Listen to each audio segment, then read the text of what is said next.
તો સુરતના સાંસદ મુકેશ દલાલ જર્જરિત બ્રિજની મુલાકાત લેશે। મોટા વરાછા બ્રિજની મુલાકાત લેશે। સૂચના પહેલા જ કામગીરી પૂર્ણ કરવા અધિકારીઓને આદેશ અપાયો છે તેવું જણાવ્યું છે। વારંવાર સમારકામ માટે કરોડોનો ખર્ચ થાય છે।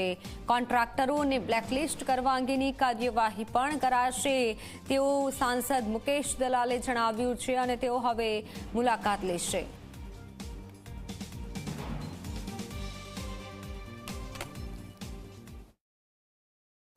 વડોદરાના પાદરામાં જે રીતે બ્રિજ હોનારતની ઘટના બની હતી ત્યારબાદ સુરતના સાંસદ મુકેશ દલાલ દ્વારા સુરત શહેરના જે જર્જરિત જે બ્રિજ છે તેની મુલાકાત લેવામાં આવશે। આપણી સાથે મુકેશ દલાલ જોડાયા છે।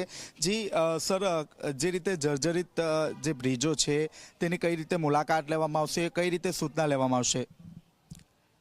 મારા ધ્યાન પર આવ્યું છે કે મક્કઈ બ્રિજ પર પણ થોડીક મરામતની જરૂર છે। આજે બીજા પણ એક ન્યૂઝ છે કે અહીં ભાઠામાં પણ એક બ્રિજ જર્જરિત થઈ ગયો છે।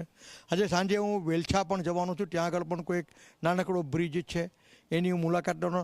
તો આ બ્રિજની હું મુલાકાત અધિકારીઓ સાથે લઈને એ લોકોને સાથે ચર્ચા કરીશ ત્યાં આગળ સ્થળ પર જઈને, અને એ લોકો જોડે યોગ્ય સમયે ત્યાં આગળ એક સ્થળ મુલાકાતનું ગોઠવવાનું છું। સર, હજી પણ ડબોલી બ્રિજ પર ખાડા પડ્યા છે, સળિયા દેખાઈ રહ્યા છે।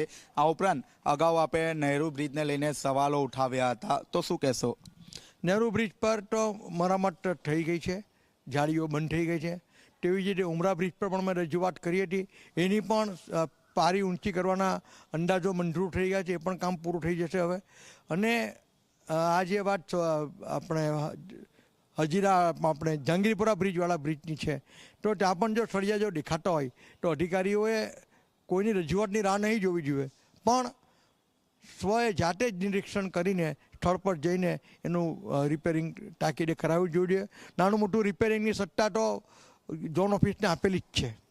સર, ખાસ કરીને અનુરાધાની વાત કરીએ તો ગણતરીના વર્ષો થયા છે અને 12 કરોડનો ખર્ચો થઈ ગયો છે અત્યાર સુધીમાં રિપેરિંગ પાછળ, તો કેટલું યોગ્ય?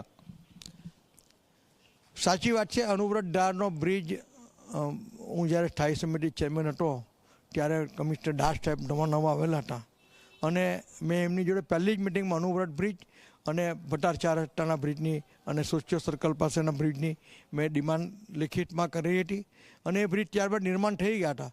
આટલો મોટો ખર્ચા થયા પછી પણ જો બ્રિજને યુટિલિટીમાં આવી જ સેફટી રહેવાની હોય તો એનો કોઈ અર્થ નથી રહેતો।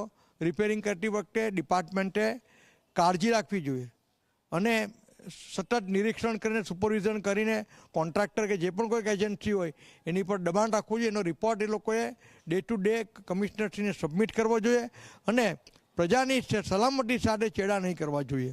સર, આપને એવું નથી લાગતું કે જે તે કોન્ટ્રાક્ટરને બ્લેકલિસ્ટ કરવા જોઈએ? કારણ કે દર વખતે આ ખર્ચો તો સુરત મહાનગરપાલિકા કરી રહી છે, લોકોના ખિસ્સાના પૈસા, જે ટેક્સ ભરે છે ખિસ્સાના પૈસા જઈ રહ્યા છે। જો કોન્ટ્રાક્ટરની નેગ્લિજન્સ માલુમ પડે તો ચોક્કસ એને બ્લેકલિસ્ટ કરવો જોઈએ એવું મારું માનવું છે। તો આ હતા સાંસદ મુકેશ દલાલ, જેઓ દ્વારા સ્પષ્ટપણે કહેવામાં આવ્યું છે કે જો જે તે કોન્ટ્રાક્ટરની જો નેગ્લિજન્સી હશે તો તાત્કાલિક ધોરણે આવા જે કોન્ટ્રાક્ટર છે તેને બ્લેકલિસ્ટ કરવા માટે પણ અહીં તેમના દ્વારા કહેવામાં આવ્યું છે। કેમેરામેન વિજય ભેસાણ સાથે ચેતન પટેલ, ઝી મીડિયા।